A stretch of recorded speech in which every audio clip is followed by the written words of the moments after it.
Hello, ladies and gentlemen, and welcome to another class of the Eve University. We're gonna learn today how to fit a cruiser with a double booster and a double Nosferatu. This is a really useful build, and it's very common in PvE. Allows you, if you manage your cap and your shield properly, allows you to live through T5 up to T7 encounters. So let's switch into the starboard trainer,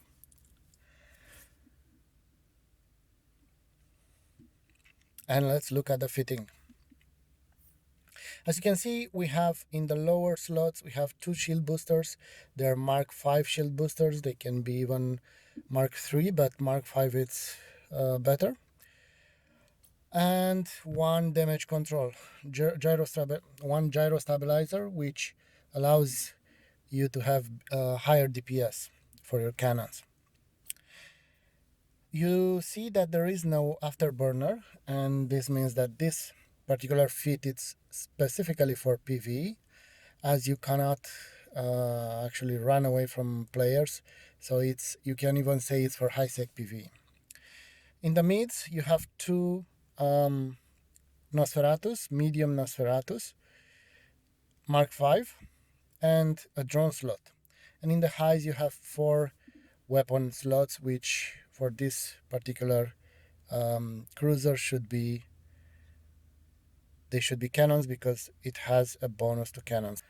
As you can see on the screen, I have 165 DPS. This is because I have a small drone. I should have a medium drone, but I couldn't afford it yet. So things do not change if you have a medium drone except the DPS. Now let's go and take an encounter to see how we can play this particular build.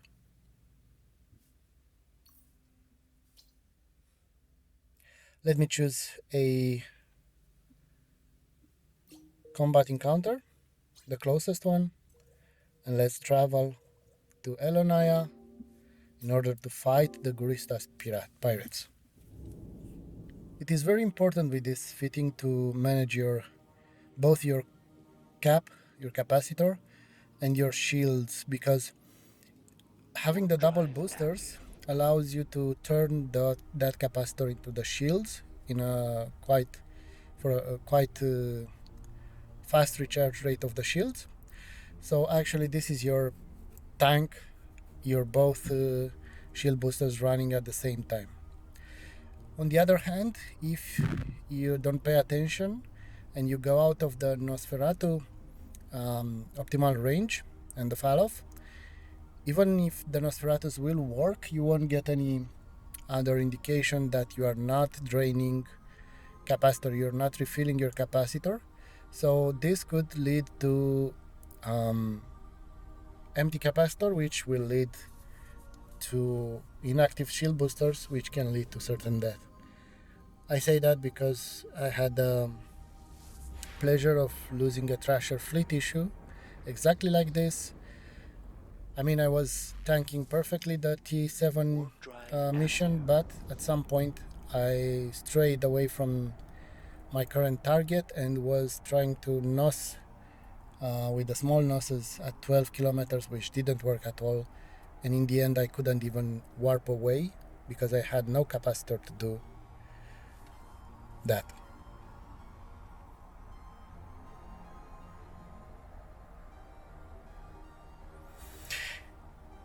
You can see the beauty of EVE Online in the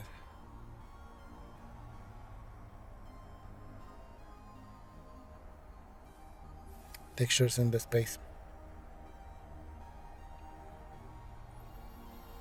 Okay, we're jumping into the destination system, and from there we're gonna jump straight into the encounter.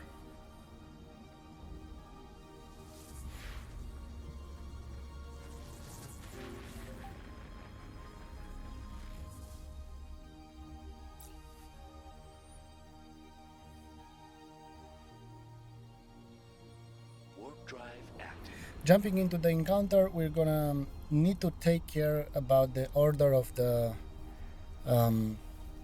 targeting. We want to take out first small frigates, hopefully while they are away from us. We don't want to let them get too close to us because we do not have a web or anything to slow them down. And then destroyers, and at the end we can take the cruisers. But in order to keep our capacitor completely full, we should go and orbit the cruisers at an 8-kilometer range while focusing the frigates, the smaller ships. While orbiting the cruiser, we will start the noses on the cruiser. Everything else will be on our current target. You have to take care because sometimes the game does not change your target when you choose to focus fire something else. As you can see now, the frigate got close to me, which means I'm doing really low damage, but I just need like 2 lucky shots like that one that you just saw, 600 damage, to take it out. Fortunately, the next target is properly set by the game, the cormorant, the destroyer. If not, I should have went and changed it into manually to focus the destroyer instead of the cruiser. While doing this, because I'm close quarter combat, I could pick up any loot. Unfortunately, I don't have any loot yet. And given that I got some shield damage, I will start the shield boosters just a bit because I have a lot of capacitor, just to fill up those shields for the next wave. Just take care you don't overboost the shield. You can also start the gyro stabilizer from time to time to improve your damage. And you can slowly hit away at the cruisers. This is a tier 5 mission, but I've done in this build tier 6 missions and tier 7 missions with no issues, without having to go back into a station to repair. Now the cruiser will die in the next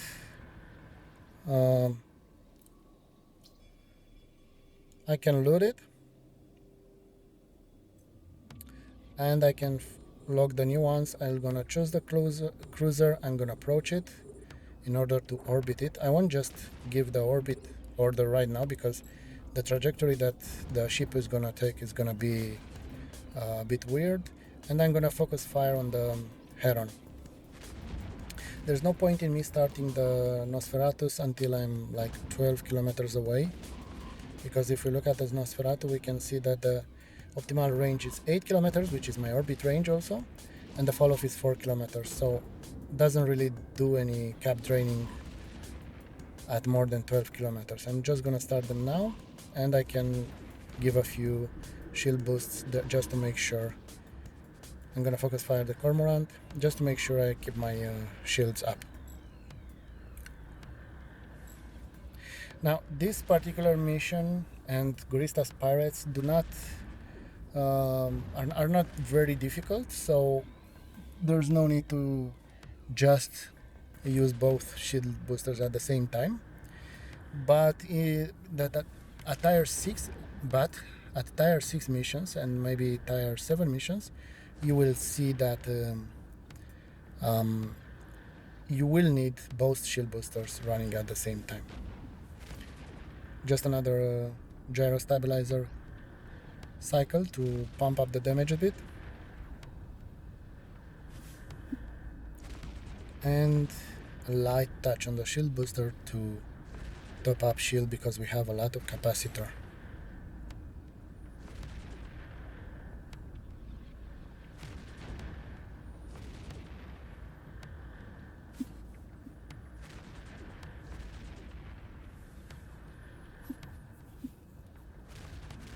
I do not have huge skills in cruisers. I just have the basic cruiser skill and 3 levels in an advanced cruiser. Nothing yet in cruiser upgrades because that's actually a tier 6 skill, and I don't have tier 6 yet. So approaching the cruiser Caracal, focusing fire on the Heron, which is a frigate, and approaching the cruiser until I'm close enough to nose it. We can start the shield booster now because we're taking some damage. And we are ready to start the second shield booster, but I don't want to run out of cap before getting to the Caracal. Focus fire on the destroyer now, looting the frigate wreck. And now starting the noses and starting the second shield booster. We are okay. But as you can see, the weapons are not focusing correctly, so we have to do a focus fire again. And we can orbit the Caracal just to get some more transversal speed, so we can do some speed tanking. Keeping up the shields. I can run both shield boosters right now. As you can see, the Cormorant is really close and I don't do a lot of damage to it. This will get better as I'm getting farther away from it because of his transversal speed, so he's speed tanking me.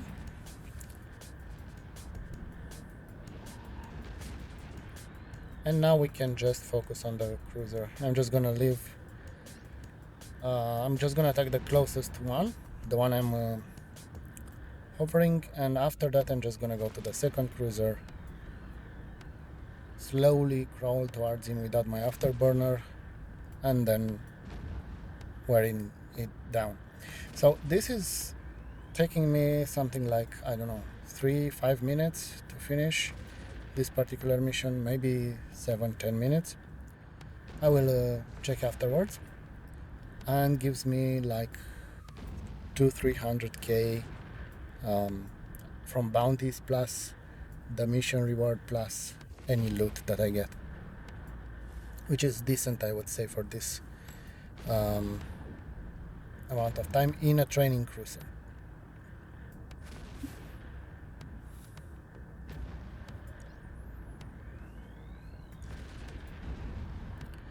Apparently this particular cruiser it's left out of cap because I can't recharge myself properly out of it. But let's see what happens with the second one, turning off all the capacity consuming modules until I get into range. I just fire even if my, let's see, optimal range I think is 20 kilometers. No, optimal range is 2.4 kilometers, yes, and the accuracy fall off is 12 kilometers, which means I have to be really close in order to properly do damage.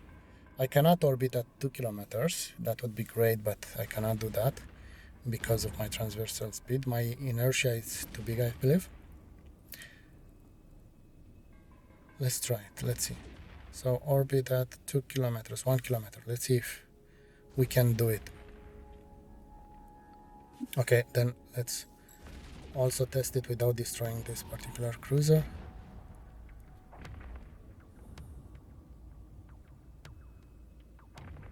Let's see, now I'm gonna start orbiting.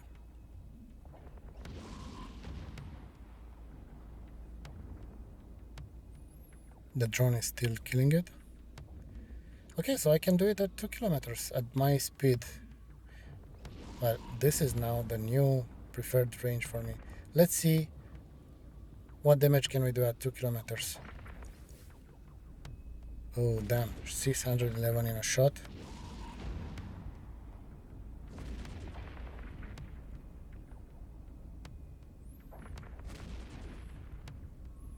Yeah, so the damage is pretty similar.